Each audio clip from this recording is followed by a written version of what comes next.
एक तरफ जहां पूरी दुनिया में भारत का दबदबा बढ़ रहा है, दुनिया भर में भारतीय संस्कृति का परचम लहरा रहा है, वहीं दूसरी तरफ कुछ लोगों का मानना है कि देश की राजधानी दिल्ली में ही महिलाएं सुरक्षित नहीं है। उनका ये भी मानना है पुलिस प्रशासन हालात सुधारने के लिए गंभीर नहीं है।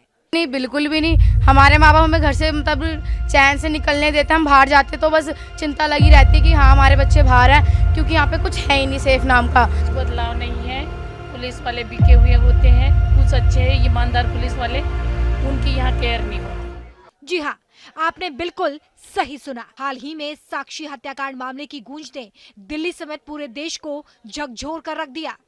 एनसीआरबी की रिपोर्ट के अनुसार राजधानी में पिछले 10 सालों के दौरान महिलाओं से छेड़छाड़ के मामलों में 250% की बढ़ोतरी हुई है। अपराधियों के हौसले इस कदर बुलंद हैं कि महिलाएं और लड़कियां घरों से अकेले निकलने से डर रही हैं। दिल्ली में लगातार क्राइम बढ़ने से कानून व्यवस्था पर सवाल खड़े होने लगे हैं। दिल्ली में पहले तो फिर भी ठीक था, लेकिन अब तो इतनी हालात खराब हो चुकी है कि मतलब आए दिन न्यूज़ के अंदर आए दिन रेप मर्डर है, इसके अलावा कुछ नहीं आता इसके अंदर। जैसा कि अभी सुन रहे हैं न्यूज़ में हर दिन ऐसे ही न्यूज़ आती है, तो कुछ मतलब ये तो बहुत ही खराब और सही वो बात है। इस तरह से नहीं होना चाहिए। बहन बेटी को बाहर निकलना मुश्किल हो रहा है, सरेआम चाकू छुरियां लोग मार जाते हैं, कोई सुनवाई नहीं होती है। पूरा क्राइम फैला पड़ा है, सरेआम चक्कू चलते हैं यहाँ पे, सरेआम छीना जब्ती हो रही है, सरेआम सारे काम हो रहे हैं। दिल्ली में साक्षी हत्याकांड के ठीक एक दिन बाद ही बदरपुर में भी एक युवक पर चाकू से वार किया गया। युवक को गंभीर हालत में अस्पताल में भर्ती किया गया। एक के बाद एक वारदातों के चलते दिल्ली के लोग खुद को सुरक्षित नहीं मान रहे।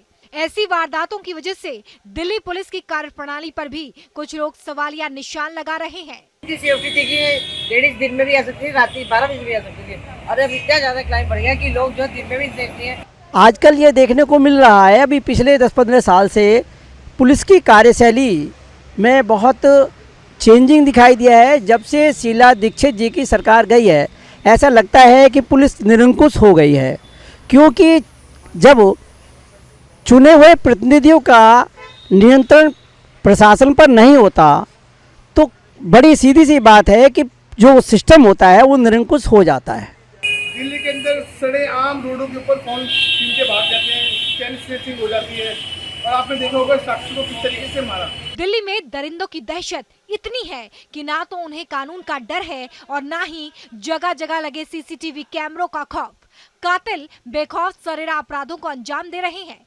दिल्ली में 2022 की तुलना में 2023 में जघन्य अपराधों के मामलों में करीब 10 से 15% की बढ़ोतरी दर्ज की गई है।